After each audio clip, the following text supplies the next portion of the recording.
Welcome back to Nintendo Voice Chat. Logan Plant, joined now by Casey DeFreitas. Hi, Casey. Hi.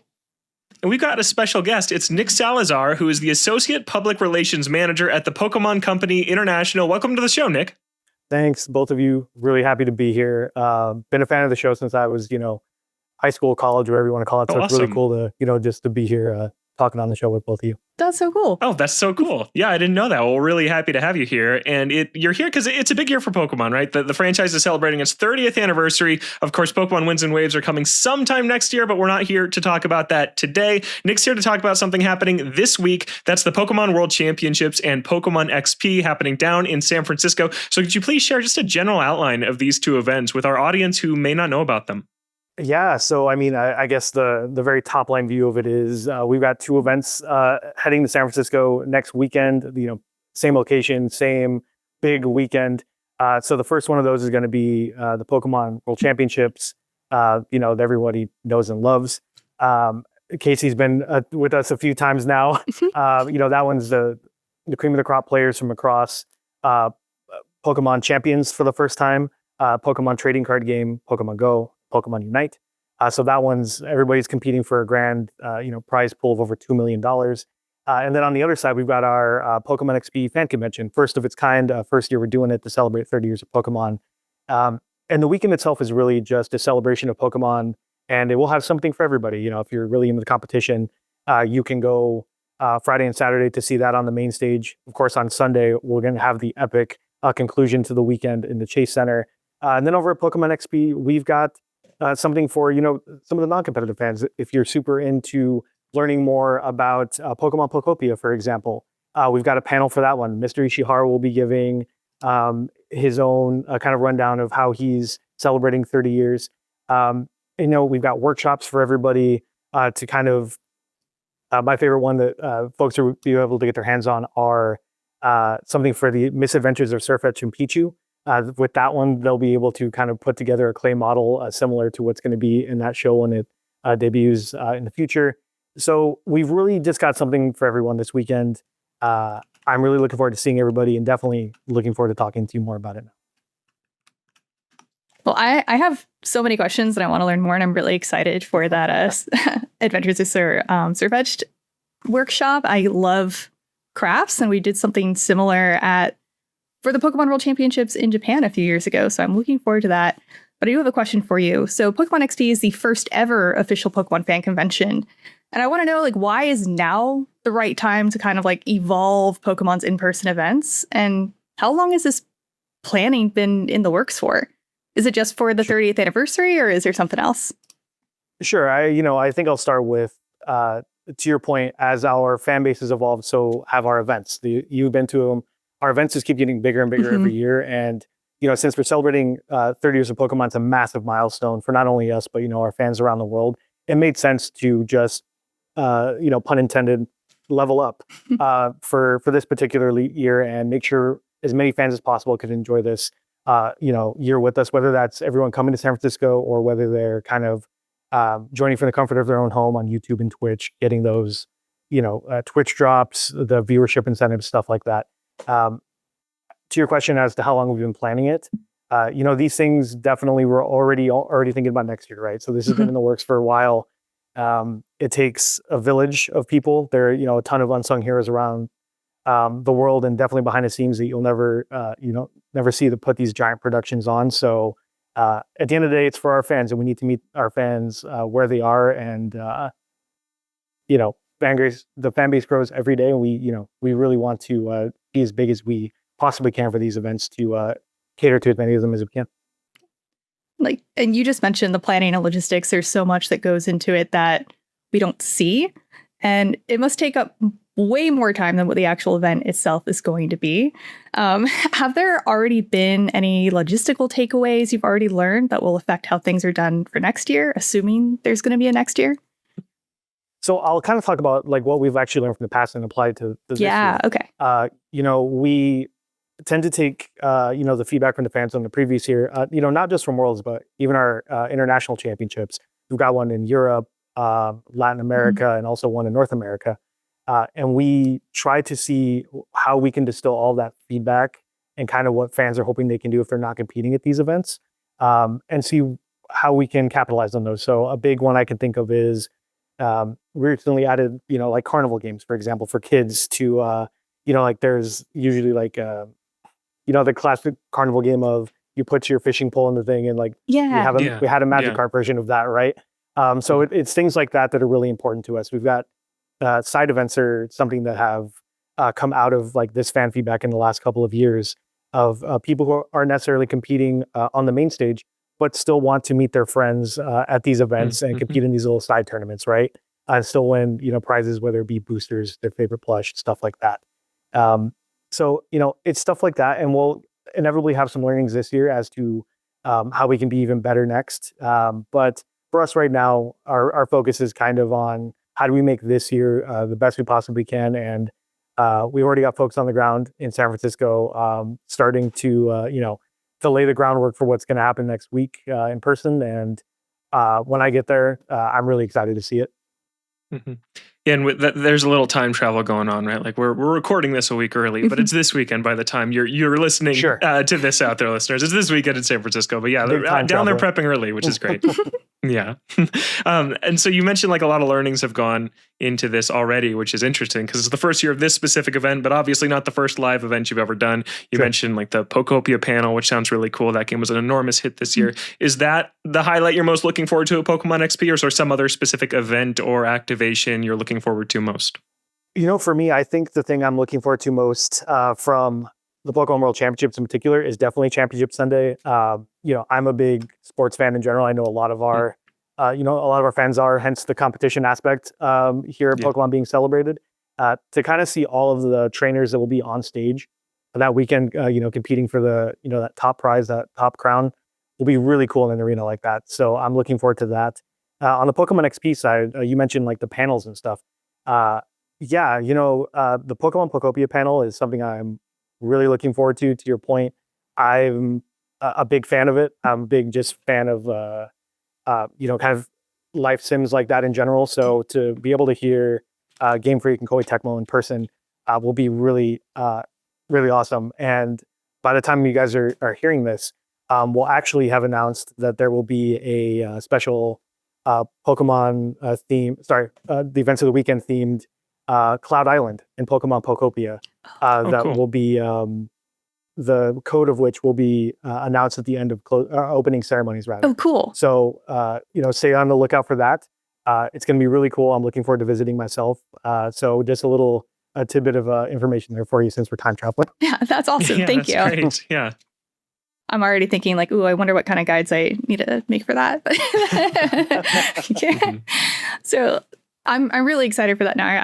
I actually only just started playing Pokopia like during 4th of July weekend, and I was hooked immediately and put in like 50 hours in like a week. So thumbs up on that. Nice. You and my husband both. He's exactly the same way. Yeah, it just completely sucked me, and I didn't want to do anything else except play Pokopia. And you haven't even touched the Bubbly Basin DLC yet, so you have plenty of Pokopia to consume. So much. And there's going to be a whole other town early next year too. I think early. I don't know. I'm guessing. I'm hoping. But I did want to ask, so tickets have been sold out for a while now. How many people actually signed up for the interest list, and what sort of attendance are you expecting at the event this first year? Sure, yeah. So we're expecting across the entire weekend, we're probably going to eclipse over 50,000 people between both events, which for us is, huge. It's going to be on pace to probably be our biggest Play Pokemon event ever. We're looking forward to seeing, a lot of trainers. Like I said, that's between both Pokemon World Championships and also Pokemon XP. We had a lot of trainer interest this year, and that amounted to, us filling the maximum amount of space we possibly could. And that's kind of the trend of all of our events, right? Whether it's one of our regionals, which get on the lower end of, I say just in quotes, like 5,000 people at the low end of that. Our international championships sometimes reach up to 20. And, in this year with Worlds, it'll, eclipse even that. So we continue to go to bigger and bigger venues where they exist to be able to invite more and more people into the space. So it's really a testament to our fans, their passion to want to kind of spend the weekend with us. And we're I don't know. We're really just looking forward to seeing how the weekend plays out. There's different types of Pokemon fan, right? And that's something that makes the franchise and the brand so awesome. I know every year I'll always see kids running around doing the pin rally, and that's how they experience the entire event. That's great. If you're not familiar with our pin rally, it's basically you give a pin and you stick it on the board, and then you take a pin that somebody else has put out, and that's kind of your memento for the week, right? Yeah. And it's just kind of like a small microcosm of how people choose to interact with the brand. And I think that's awesome. And it's outside the traditional trading cards, video games, and stuff like that. And it kind of shows just the power and kind of community of Pokemon as it's evolved over the past 30 years. Yeah, that's actually something from last year inspired me to go and find all of the pins I have in all of the random places. I have so many Pokemon pins, and because there are like trading stations there as well. So, and I still have my lanyard from last year with every single one that people had given me, just going all the way down, and I ran out of space. Yeah. There's a lot. And this year I know there's a Charizard and an Umbreon, and that's that's when I'm gonna go straight there. 2 great picks. Yeah. If you find extras, let me know and I'll come with you. Okay, yeah. So how will this event's success determine the future of Pokemon XP? And like, what would that success even look like? And is XP something you always hope to run at the same time as Worlds, or could this potentially like branch off into its own thing? Great question. So I'll start with the second one first. I'd say this is our first time doing Pokemon XP. So we're definitely going to, have some learnings, and we're going to kind of see what that looks like going forward. I can't speak too much on the future outside of that, but it's definitely something we're thinking about and what kind of makes the most sense for us. And what does success look like? For us, we're already halfway there. We've sold out, to your point. We're going to have thousands of fans, not only in the Moscone Center, but on Championship Sunday at the Chase Center. And for us, the goal is to put a smile on the faces of trainers. So if at the end of the weekend we've done that, which I'm sure that we will, there's always that one smiling kid that comes up to you and kind of makes the entire weekend for you because you kind of get to experience it through their eyes. That's what success looks like for us. So if we have a common space for the fans to have their own communities come, and all of us come together to kind of celebrate that 30 years of Pokemon, that's what success looks like for us. Yeah, that's cool. I went to not a Pokemon event, but I went to Nintendo Live in 2023 in Seattle, and I felt the same way. Just seeing like kind of that generational fandom being passed down of parents bringing their kids around was something that stuck with me. So I like to hear that that's kind of how you're viewing this event too. I'm really fascinated in the Pokemon World Championships this year because you launched Pokemon Champions earlier this year, and this is the first Worlds event using it as the platform for competitive Pokemon play. And I'm wondering, from your perspective, what has Champions' impact been so far on the competitive scene? And is there anything the Pokemon company is monitoring at Worlds to determine kind of the future of Champions' role moving forward? Yeah, so I mean, Pokemon Champions has been so successful for us in a couple of ways. I think the first one I would point to is just how widespread its availability is, right? The fact that we can also have it on a mobile device for Pokemon Champions this time really enables people to just be able to take it out of their pocket, right? And kind of play right then and there. So for us, we've seen like phenomenal success with that in just how we are able to reach that many more trainers. And I think your second question, forgive me if you need to repeat it, was kind of what are we monitoring to kind of determine what comes next, right? Exactly. Yeah, I mean, with Pokemon Champions, we have kind of rotations that change, what Pokemon are strong in any particular season, or kind of what, rule sets, et cetera, will make that season that much different. But Champions for us is it's a platform for our competitive program going forward. So we're going to continue to listen to our, not just our competitors' feedback, but, the feedback of trainers in general that are playing it. To see how we can make it even, more approachable, how we can make sure we're bringing even more people kind of into that ecosystem that is Pokemon Champions, so we can get, those kids feeling more, confident about just being able to pick it up, and maybe one day they'll walk into their local hobby shop and play the local league, and maybe we'll see them, someday on that main stage. So it's been a really great start. First, we're not quite a year into it yet, but it's been a great start for us, and we're really looking forward to seeing just how it evolves with our players going forward. So, Nick, you did just mention that Pokemon Champions is available on both Nintendo Switch and mobile. But I know at tournaments, you're only allowed to use the Nintendo Switch to play. Would official tournament play ever support mobile as a platform alongside a Nintendo console? Great question. What I'd say is we're still, integrating Pokemon Champions into the Play Pokemon program. With that comes some, learnings along the way. I would say stay tuned for future news as to what that looks like. When we have, I think, a little more time under our belt to kind of make sure that is a viable platform for not platform, but set up for everybody going forward, we'll definitely be able to share those details. Okay. And quick detour. So we just revealed, we're time traveling, right? So we just revealed on IGN a bunch of exclusive merch that'll be available at the pop-up Pokemon Center at the event. Nick, what do you think is the coolest item this year? And how has the World's Pokemon Center experience evolved for this year's Pokemon XP? What is my favorite thing? That is such a loaded question. I have a guess, but do you have a guess? Of your personal opinion, maybe not what you think will be most popular. My personal opinion is I'm a big Charizard guy. So I'm really looking forward to the Charizard plush that we got this year. Was that your guess? Yeah, the Jetpack Charizard plush, yeah. I'm glad this is my brand now. I'm a very unique Pokemon fan. That's my personal favorite thing that I'm looking forward to getting my hands on. Sorry, I became enamored with what's your favorite thing, and I forgot the second part of your question. Can you repeat it? I guess how's the World Pokemon Center experience evolved for this year's event? Gotcha. Yeah, sorry, you said Charizard. It went off like I'm with you. I've got my Charizard stuff all up here, so I relate. Okay, I got to lock in and answer this question. How has it evolved? So I think it's the same kind of mindset we've got towards our events in general. Is how can we continue to make the best experience for our fans who choose to spend that weekend with us? So whether that's increasing the amount of space we've got, which just like our events, it continues to get bigger every year. Adding reservation slots, is a big one for us. And I think it's a testament this year to us having the two lines kind of merchandise at the Pokemon Center this year.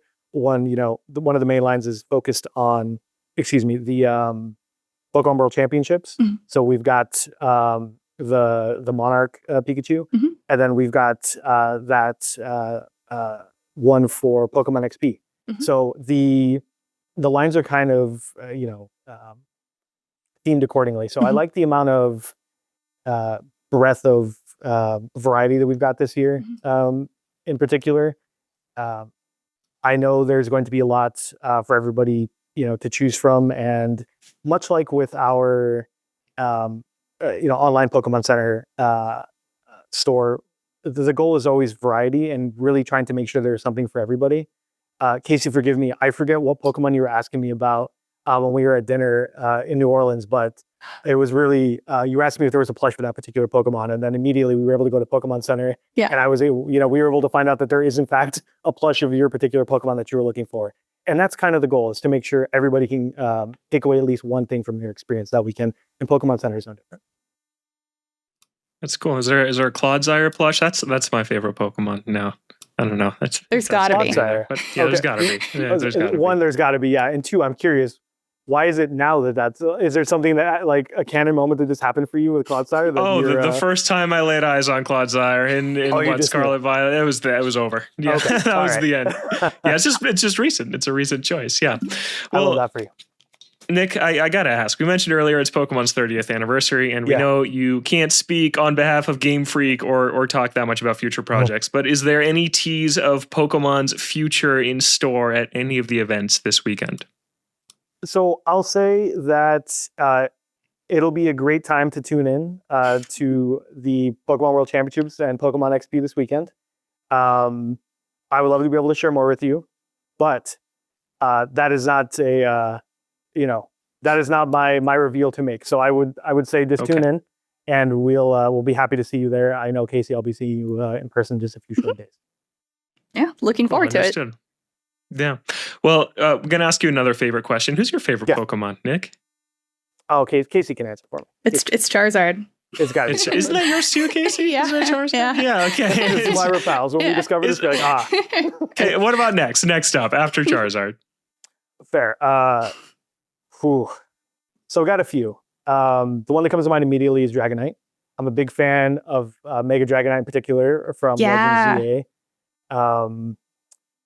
After that, we get into kind of dicey territory. I don't want to rank them. Komala is one that comes to the top of my head. Just because I love koalas in general. Piplup, penguins are my favorite. Oh, I love animal. Piplup. Yeah. So yeah, those are just kind of my Ice Cube is another penguin. All right. that is a favorite of mine. So penguins and dragons. And a penguins koala. And dragons, yes. Yeah. And a koala. Yes. Yeah, we need a penguin dragon. Yeah. Awesome. Well, thank you so much, Nick, for joining us today. The Pokemon World Championships and Pokemon XP are happening this weekend. That's August 28th through 30th in San Francisco. Casey will be there. I can't wait to hear all about it. Thank you both so much for joining me for this segment. For now, we'll send it back to the rest of the show. Thanks for watching this clip from Nintendo Voice Chat. Be sure to catch the full episode over at youtube.com/IGN Games. New episodes of NVC drop every Friday on IGN Games, IGN.com, and your favorite podcast platforms. With the Nintendo Switch 2 finally here, there is so much to dive into. We appreciate you tuning in, and don't forget, NVC is the only place you can get the thing